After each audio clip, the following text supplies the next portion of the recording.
So say you were to give anyone starting like a business, a pest control, any advice to like growing or trying or put yourself out there, what would you say to them? What would be a good Don't idea? don't sell your soul.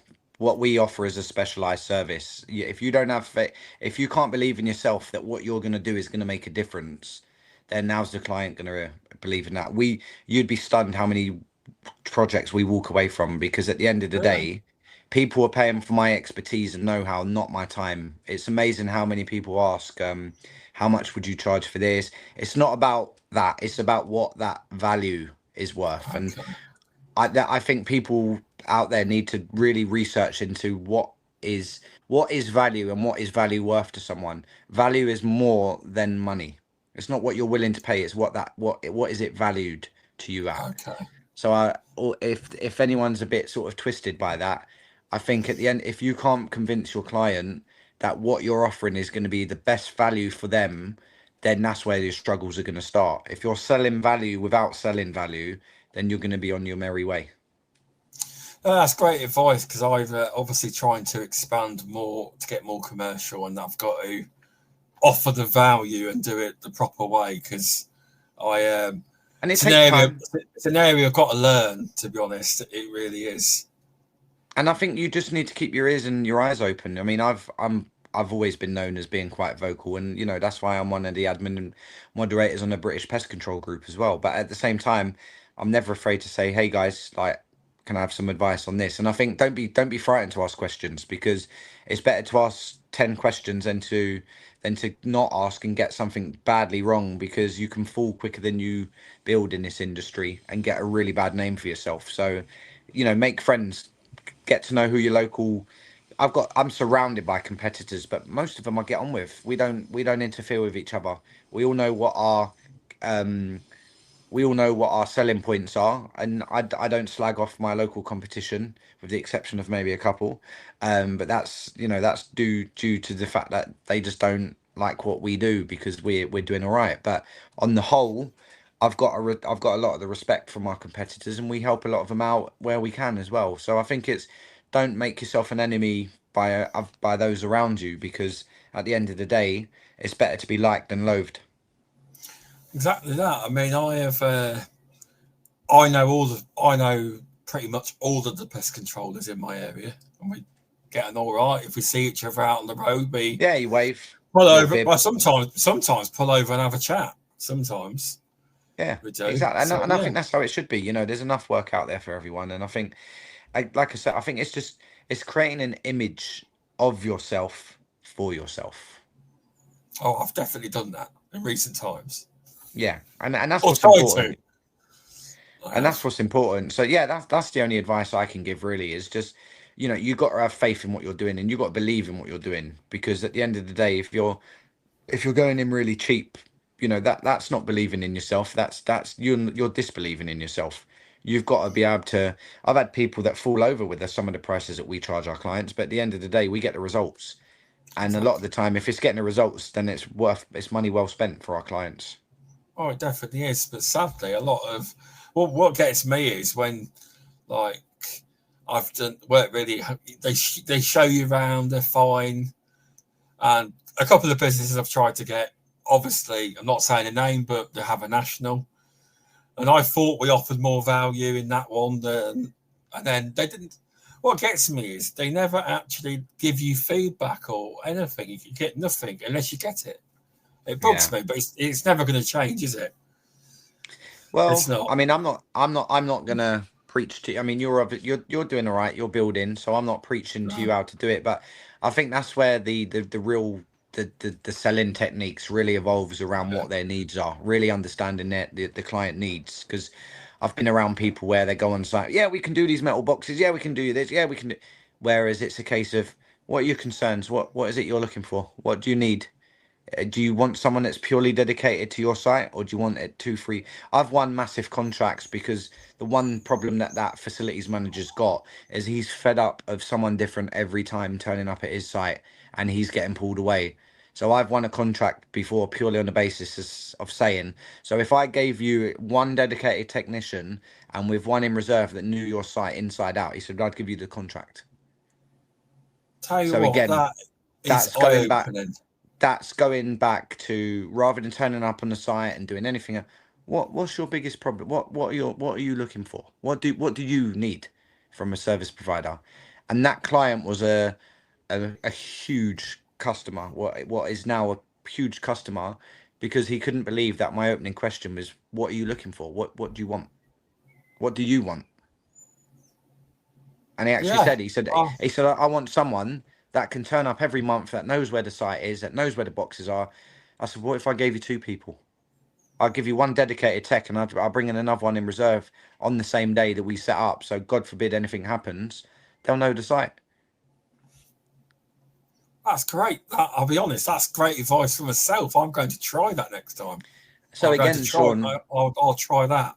I will. it's just trying to sound like you say, if you don't get feedback at times, I'm not saying you on a personal level, but sometimes it might be because we've not asked the right questions. It might be that we've gone in and trying to do X, Y, and Z, whereas what they've wanted us to establish is what their needs actually are. We might want someone that's able to come at weekends. We might want someone that comes with a need. If we ain't asking those questions specifically, what are you looking for? What is gonna make me a maximum appeal to you?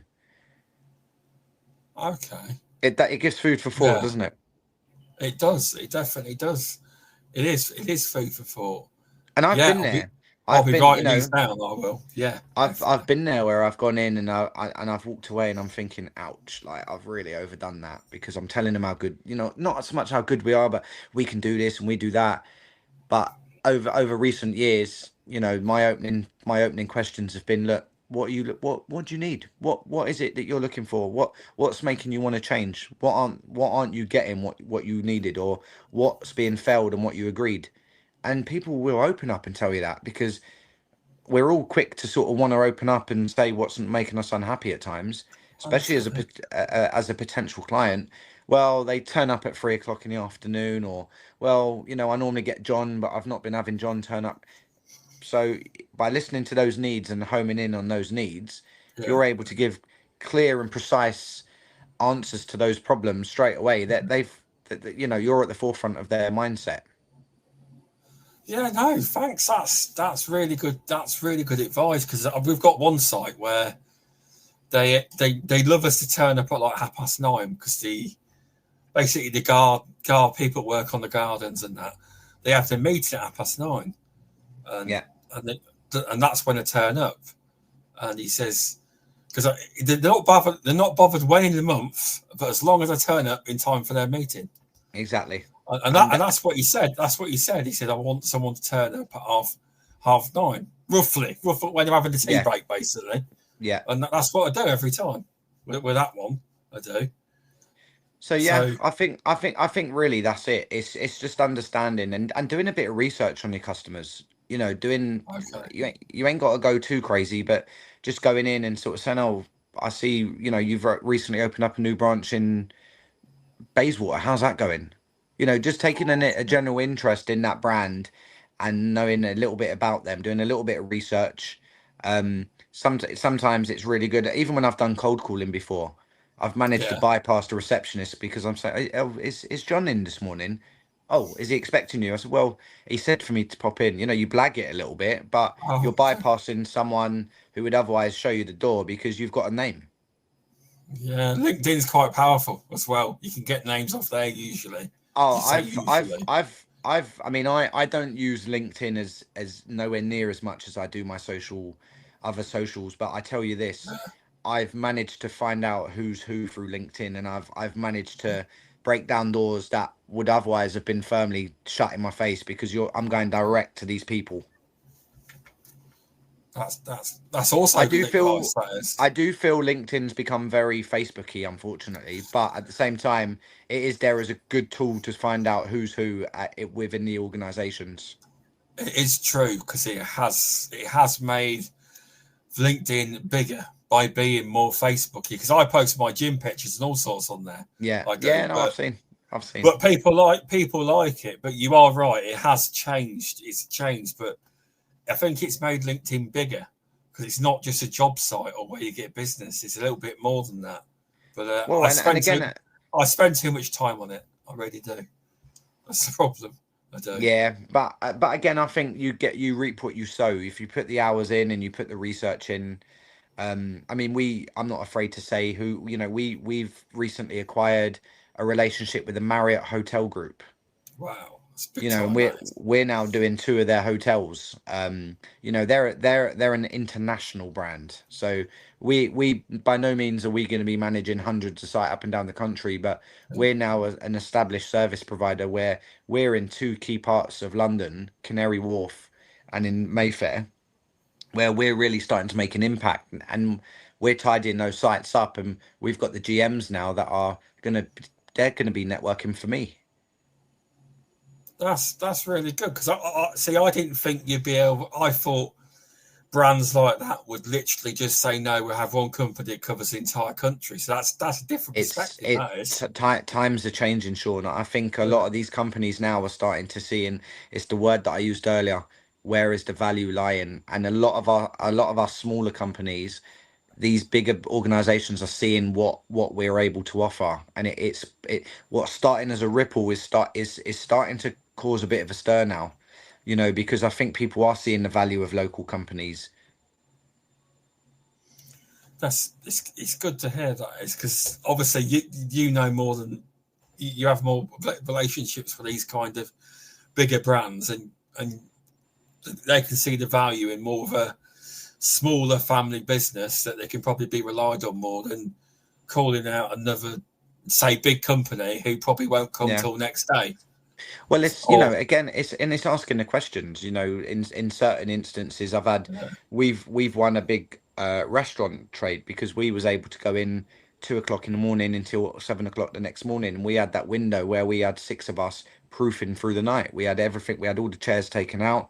Was yeah, able to rip out all the expanding foam that the previous company put in, and we was using metal plates and mouse stops. So it's being able to adapt to the needs yeah. of that business. We're not disrupting that business. We're working No, through the night. We're charging accordingly, but it's been like a chameleon. You got to adapt and understand what those clients' problems are. yeah, I tell you, it's been really eye opening talking to you because them questions I've never asked before And I'm still on a learning. site Like I survey. say, I really hope that people aren't looking and thinking he's very cocksure of himself. It's not. I'm very confident in what I do, but like I say, you're forever learning, and no one is a bigger critic of myself than myself. I push myself all the time, and we are doing really well, but I still scrutinize my month. Every month, at the end, last day of the month, I get home and I'm like, right, what more could we have done? Why haven't we done this? Why haven't we got that? And it comes down to having that drive and hunger, and a mentor, like I said, that always checks in on me. Yeah, it's really good to hear that even you have a mentor. So it is good to hear.